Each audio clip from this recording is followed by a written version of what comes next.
Assalamualaikum warahmatullahi wabarakatuh. Selamat pagi anak-anak Indonesia yang hebat. Selamat berjumpa kembali dengan Pondok Media. Pondok Media datang, belajar menjadi senang. Alhamdulillah. Anak-anak, sebelum pembelajaran kita mulai, seperti biasa, yang belum subscribe silahkan subscribe terlebih dahulu. Terima kasih.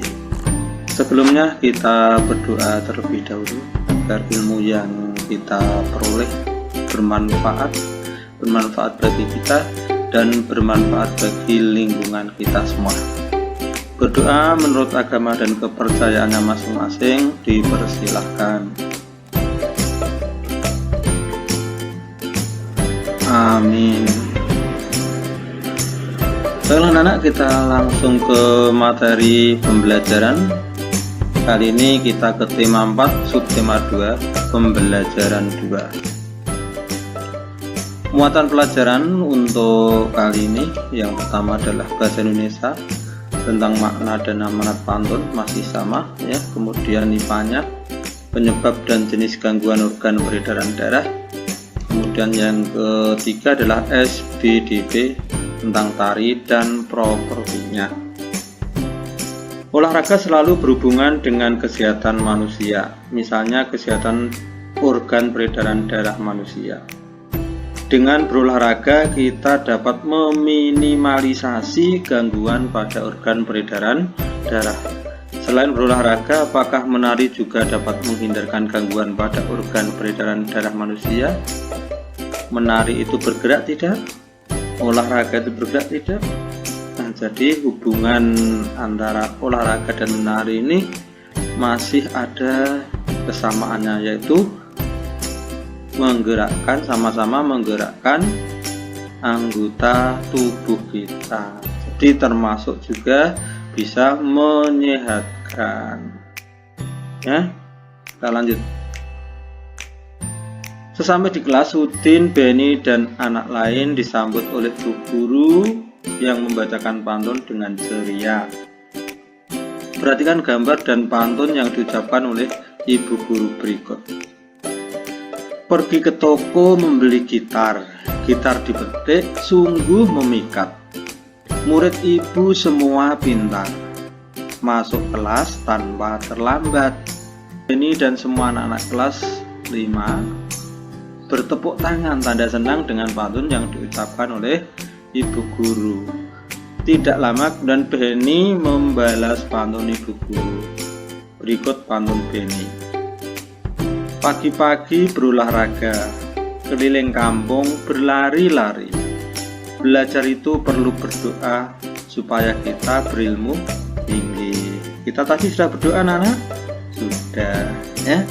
Sebelum melakukan sesuatu dalam ajaran agama Islam ini, kita dianjurkan untuk berdoa terlebih dahulu.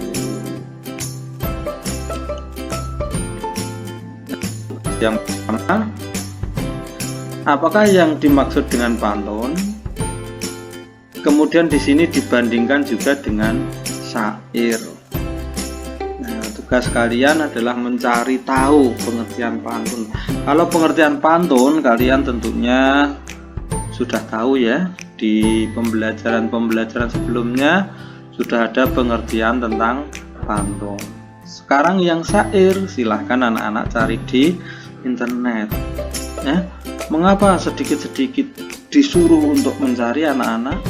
Nah, supaya pikiran anak-anak itu terbuka ya, dengan mencari sendiri, menemukan sendiri, dan bisa dipahami sendiri, maka pengetahuan itu akan melekat pada memori otak kita, sehingga otak kita akan semakin kaya dengan literasi ya. Nah, silahkan nanti dicari apa pengertian pantun, apa pengertian syair. Baik, kita lanjutkan anak-anak. Kemudian tugas yang kedua ya, tugas kedua adalah mencari ciri-ciri pantun. Di pembelajaran 1 kemarin sudah, tinggal kalian mengingat kembali. Mengapa diulang-ulang? Karena sesuatu yang diulang akan menjadi luar biasa. Apa ciri pertama, kedua, ciri ketiga, dan ciri keempat. Ingat ya pesan Pondok Media, sesuatu yang hebat itu berasal dari pengulangan berkali-kali. Oke, sering kami contohkan, apa yang hebat itu? Yang dicapai oleh atlet-atlet dunia, ya, yang mereka dapat tunjukkan prestasinya dengan membanggakan, itu adalah latihan yang berulang-ulang. Demikian juga dengan akademik kalian, kalau kalian sering ulang, maka akan menjadi ilmu pengetahuan yang melekat di memori kalian, suatu saat akan dimunculkan dengan otomatis, dan itulah yang dikatakan kalian hebat, bisa mengingat materi-materi yang pernah kalian pelajari dengan cepat. Oke, baik anak-anak, kita lanjutkan. Di subtema 1 kita telah mengenal alat peredaran darah manusia. Untuk mengingat kembali, maka kita baca bacaan berikut ini. Nah, ini namanya literasi juga ya. Membaca walaupun materinya sama, tidak apa-apa ya, semakin sering kita ulang, semakin akan materi itu akan semakin melekat di memori otak kita. Oke.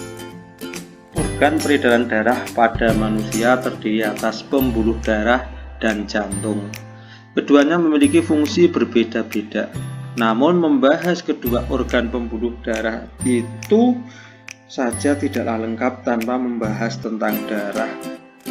Darah, pembuluh darah, dan jantung merupakan suatu komponen yang berperan penting dalam kehidupan manusia.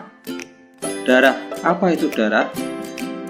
Di subtema 1 sudah kita pelajari ini ya.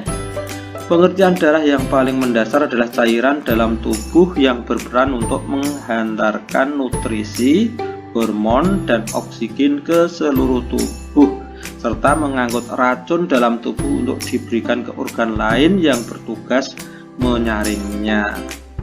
Itu darah ya. Kemudian fungsi darah itu apa?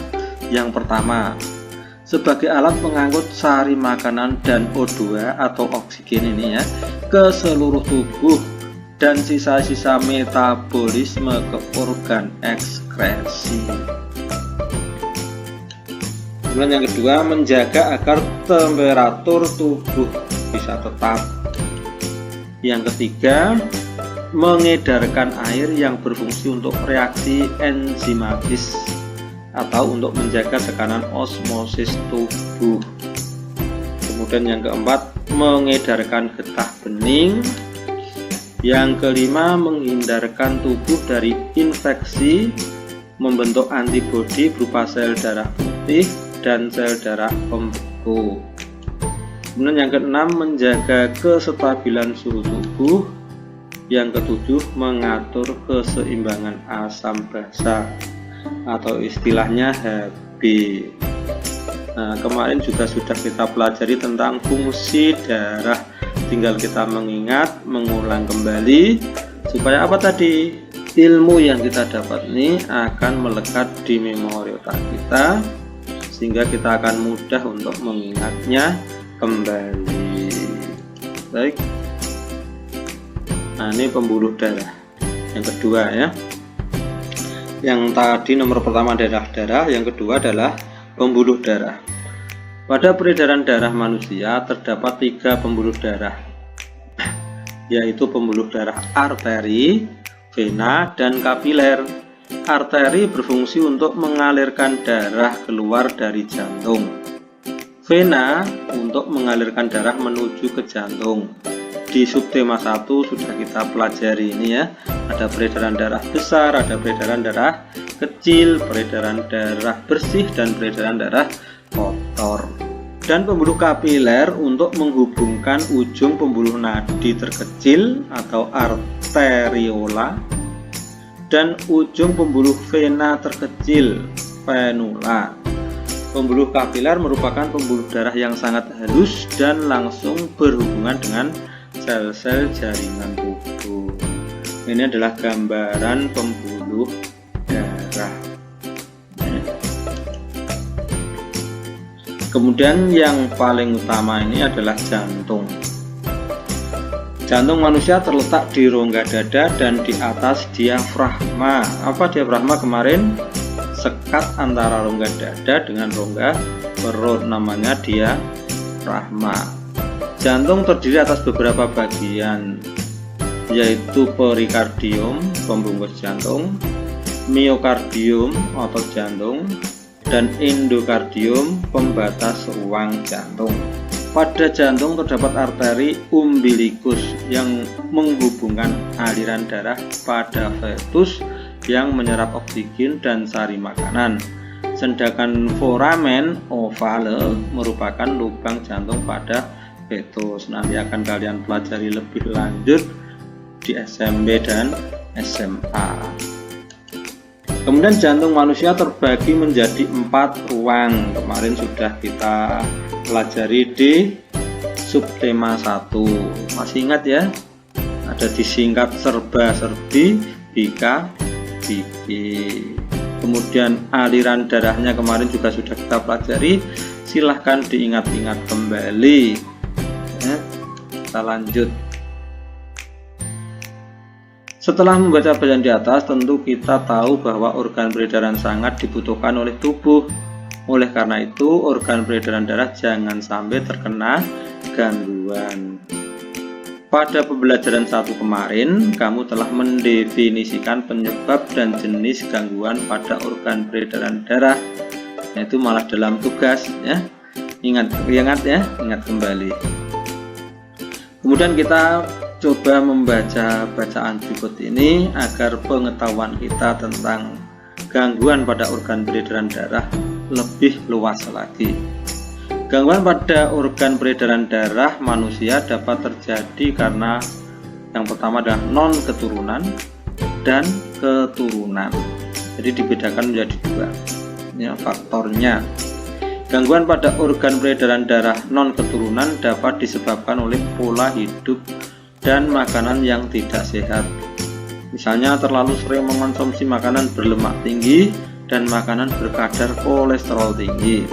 Nah, berikut ini adalah contoh gangguan pada organ peredaran darah manusia non keturunan. Nah, kalau kemarin ini kalian disuruh untuk mencari ini dan penyebabnya. Nah, sekarang kita pelajari. Tentunya kalian kemarin sudah mencarinya di internet.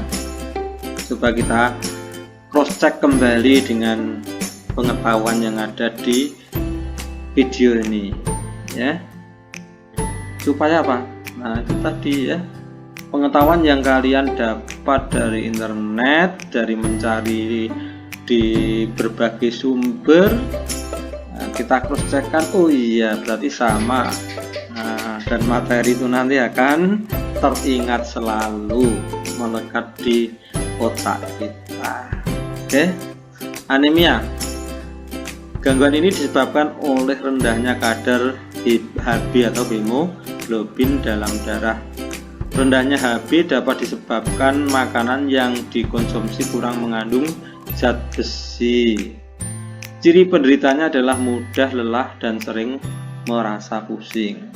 Jadi anemia, nama gangguannya, kemudian penyebabnya adalah kurang mengonsumsi makanan yang mengandung zat besi. Kemarin sudah, kalau kalian sudah menuliskannya dalam tugas kemarin ya, kemudian penyebabnya juga betul, nah, berarti kalian hebat ya.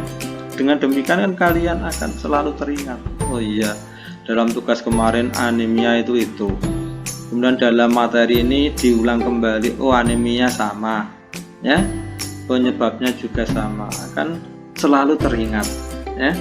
Kemudian tekanan darah rendah atau hipotensi. Gangguan ini disebabkan oleh terjadinya penurunan tekanan darah. Kemudian yang ketiga, tekanan darah tinggi, hipertensi. Gangguan ini disebabkan oleh naiknya tekanan darah yang diantaranya diakibatkan oleh penyempitan pembuluh darah. Kemudian yang keempat, kanker darah atau leukemia. Gangguan ini disebabkan oleh sel-sel darah putih yang memperbanyak diri tanpa terkendali, yang mengakibatkan sel darah putih ini memakan sel darah merah. Dan yang kelima adalah jantung koroner. Suatu gangguan jantung disebabkan oleh penumpukan lemak darah atau kolesterol pada arteri koronaria. Ini semua adalah gangguan pada organ peredaran darah yang disebabkan oleh kebiasaan yang tidak sehat, yang disebabkan oleh faktor turunan. Yang pertama adalah hemofilia. Gangguan ini disebabkan adanya kelainan yang menyebabkan darah sulit membeku jika terluka. Jadi si penderita ini harus menghindari agar tubuh mereka tidak terluka, karena sekali terluka darah sukar membeku. Kalau tidak ditangani dengan cepat oleh tenaga medis, maka seorang yang menderita hemofilia bisa kekurangan darahnya, dan ini sangat berbahaya. Nah, ini adalah faktor penyakit darah yang merupakan faktor keturunan. Kemudian yang kedua adalah talasemia. Pada gangguan ini bentuk sel darah merahnya tidak beraturan. Hal ini menyebabkan daya ikat sel darah merah terhadap oksigen dan karbon dioksida menjadi berkurang. Usaha-usaha untuk mencegah terhadap gangguan alat peredaran darah antara lain melakukan pola hidup sehat. Pola hidup sehat itu apa? Misalnya makan makanan yang bergizi, berolahraga yang teratur, tidur dan istirahat yang cukup, masih banyak lagi, yang menghindari makanan-makanan yang memicu terjadinya gangguan pada organ peredaran darah. Kita lanjut. Banyak hal yang dapat dilakukan dengan tubuh yang sehat. Tidak hanya mudah melakukan gerak dalam kehidupan sehari-hari, tetapi gerak-gerak tari dengan properti pun akan mudah dilakukan. Nah, ini kita akan belajar tentang tari dan propertinya. Properti itu apa, anak-anak? Properti adalah segala kelengkapan dan peralatan yang digunakan untuk melakukan gerak tari dalam penampilan atau peragaan karya tari. Bisa berupa kain, kayu, besi, plastik, tembaga, atau kulit. Ya. Properti ada juga yang merupakan bagian dari busana dan aksesoris seperti selendang, panah, dan keris, dan masih banyak lagi yang lain. Coba sekarang perhatikan gambar berikut ini, ya.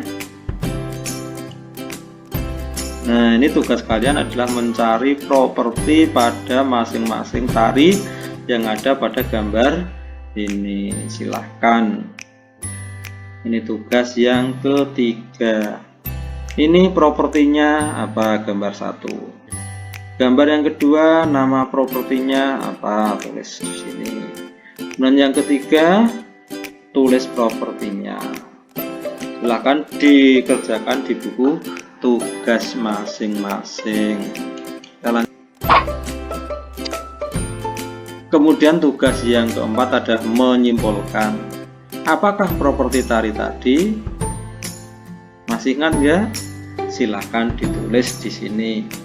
Properti tari adalah, nah, tadi sudah saya sampaikan. Silahkan diingat-ingat kembali. Demikian apa yang bisa Pondok Media sajikan untuk kesempatan kali ini. Mohon maaf jika ada kesalahan maupun kekurangan. Jangan lupa yang belum subscribe silahkan subscribe terlebih dahulu. Terima kasih. Sekian, billahi taufiq wal hidayah. Assalamualaikum warahmatullahi wabarakatuh.